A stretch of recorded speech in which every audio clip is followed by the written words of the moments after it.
we have a firm idea as to where all 32 teams stand. San Francisco 49ers are the best team in the NFL.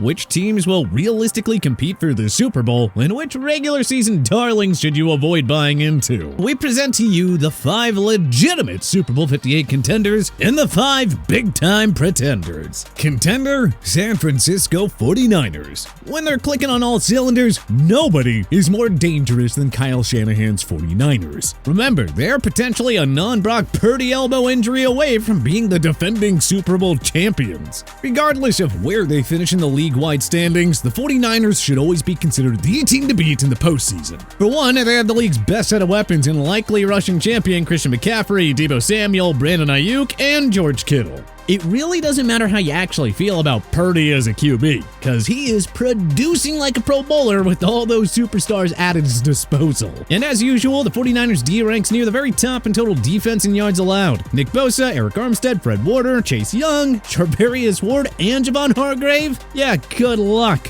And we shouldn't remind you that Young and Hargrave weren't even on the 49ers a year ago.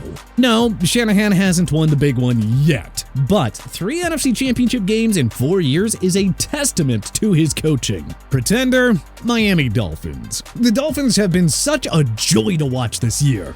The healthy Tua Tagovailoa has made all the difference in the world, and this offensive juggernaut has been even scarier than last year, thanks to the Super RB duo of Raheem Mostert and Devon Achane. Led by the league's coolest head coach in Mike McDaniel, the Dolphins' crafty offensive schemes have overwhelmed opposing defenses with their lightning-quick speed. So why do we have the Dolphins listed as a pretender? Well, one just has to remember that their first 3 losses came against the Buffalo Bills, Kansas City Chiefs, and Philadelphia Eagles. 3 other championship hopefuls. Miami's lone win against a quality opponent came against the Denver Broncos in Week 3, and Denver was 0-2 coming into that game. The Dolphins have been exposed against top-notch competition. Not to mention, they're near the bottom 10 in scoring defense. So, yeah, unfortunately, we are not buying into the hype that the Dolphins have this year. Contender, Philadelphia Eagles. Like the 49ers, the Eagles are potentially one unlucky break away from being the defending Super Bowl champions. In Philly's case, a non-tacky James Bradbury defensive holding call away from being the reigning champs. At any rate, the Eagles have bounced back beautifully from last year's Super Bowl heartbreak and look every bit as dangerous as last year's group. Jalen Hurts is the man to beat in the MVP race. Devontae Smith and A.J. Brown are the league's best receiving duo, not named Tyreek Hill and Jalen Waddle. Dallas Goedert and DeAndre Swift are producing aplenty as well, and not to mention that the Eagles only have arguably football's best offensive line. The secondary has had its struggles this year due to injuries, but you won't find many better defensive back cores than Philly's. Bradbury, Darius Slay, and trade deadline pickup Kevin Byard. Carter, Fletcher Cox, Brandon Graham, Josh Sweat, and Hassan Reddick headline football's deepest front 7 group too. So why can't the Eagles pull off a 2017-2018 New England Patriots move by losing the Super Bowl one year only to redeem themselves by winning it the following season? Pretender,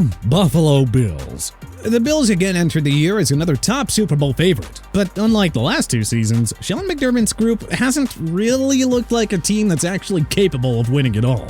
The offense was so maddeningly inconsistent that offensive coordinator Ken Dorsey was fired after Week 10. Josh Allen is having an uncharacteristically tough year as the league leader in picks thrown through Week 12 and 13. I mean, he is easily on pace to toss a career high in that category. As usual, no other pass catcher has stepped up to help Stephon Diggs. Buffalo is once again overly reliant on the Allen-Diggs connection in the passing game. And yeah, how did that recipe work out in their last 3 playoff losses? The defense just hasn't lived up to its usual standards either. And then you look at the Bills' first 6 losses, all by 1-score games. Some might argue that they're just unlucky, but to us, that is just proof that McDermott cannot be trusted to wisely manage close games.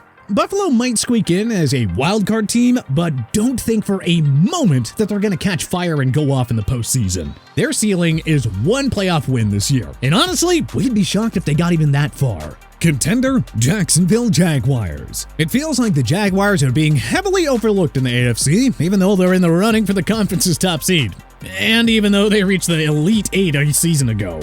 But make no mistake, this team is just as dangerous as any other in the AFC when they're on their game. Trevor Lawrence is a top 10 QB in the game with a ridiculous set of weapons in Christian Kirk, Calvin Ridley, Evan Ingram, and duo running back Travis Etienne Jr. Josh Allen is having himself a career year, having just hit double-digit sacks for the first time since his rookie year. The secondary has had its struggles this year, but Darius Williams, Tyson Campbell, and Andre Sisco still headline one of the better defensive back trios in the AFC. The Jaguars are loaded with star power and difference makers on both sides of the ball.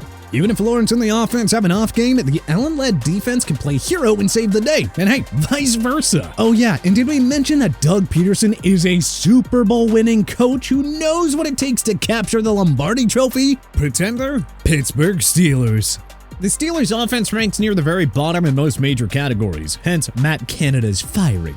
Yet they just keep finding ways to win. That's because of two major factors. One, the super stingy TJ Watt-led defense, and the grade A coaching staff of Mike Tomlin. It's not often pretty with the Steelers, but Tomlin's guys are a confident group that wins the old-fashioned way with a smash-him-in-the-mouth defense and a productive rushing game. But it's truly difficult to take these guys seriously as Super Bowl contenders this year. Making the postseason should be considered enough of a victory for Pittsburgh this year. This isn't to say that they can't win a Super Bowl with this core in the coming years, but they're still a season or two away from that. Contender, Baltimore Ravens. Hard to believe that the Ravens only have one playoff victory in the Lamar Jackson era.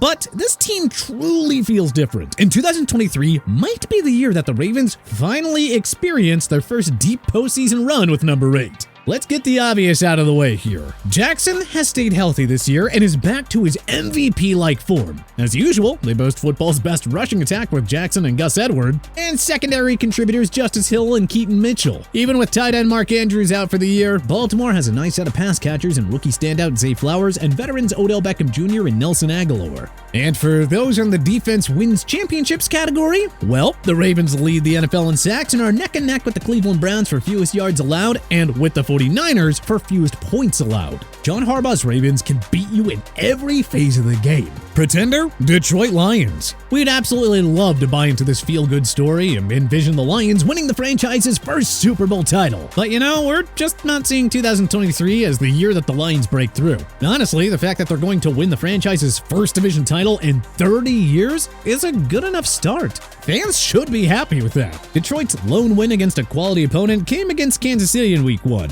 when the Chiefs didn't have Travis Kelce or Chris Jones. After watching them get throttled at home by a mediocre Green Bay Packers team at Thanksgiving, well, we quickly came to realize that this might be the same old Lions. Jared Goff is still too prone to the back-breaking turnovers that can cripple a team in the postseason for starters. David Montgomery and Jahmyr Gibbs form a scary rushing duo. But what if the Lions fall behind in a playoff game? They're going to have to abandon the run and ask Goff to play catch-up, and that right there is playing with fire. Also, the Lions' defense isn't exactly, well, championship caliber. They still have a secondary that's prone to giving up big plays against quality offenses, and Dan Campbell's D ranks near the very bottom 10 in scoring. Detroit might win its first playoff game since 1991, but we're not really seeing a scenario where they outlast the 49ers or even the Eagles in the NFC. Sorry, Detroit. Contender? Kansas City Chiefs. I mean, does this one really need explanation? Patrick Mahomes is the best QB in the game. Andy Reid is the best coach in the game. Travis Kelce is the best non-wide receiver offensive weapon in the game. To make things even scarier, this ultra-stingy defense is easily the best Mahomes has ever had. And what did we say about defense winning championships? You know who these Chiefs are. When everything's on the line, no team rises to the moment like these guys. Pretender? Dallas Cowboys. We're probably never going to hop on the Cowboys Super Bowl hype train unless they actually get back to the big dance. Look, just every single year, the Cowboys find new miraculous ways to choke in the postseason. They had a top 10 scoring offense in both 2021 and 2022, and they still managed just a single playoff win. Dak Prescott is playing like an MVP candidate this year, sure, but he's never been money in the postseason, as evidenced by his 2-4 playoff record.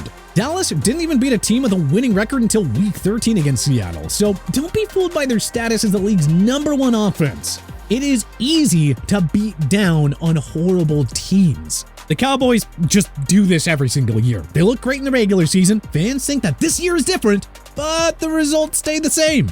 We are just not trusting Dallas to win the big one unless we see it for ourselves. But what teams do you think has what it takes? And which teams do you think are ultimately gonna choke? Let us know in the comment section below. If you like this video and learned a thing or two, clicking the like button helps out a ton. But hey, we appreciate it. If this is your first time coming around to TPS though, subscribing is a great idea because we put out videos like this every single day. But as always, thanks for watching and we'll see you guys next time.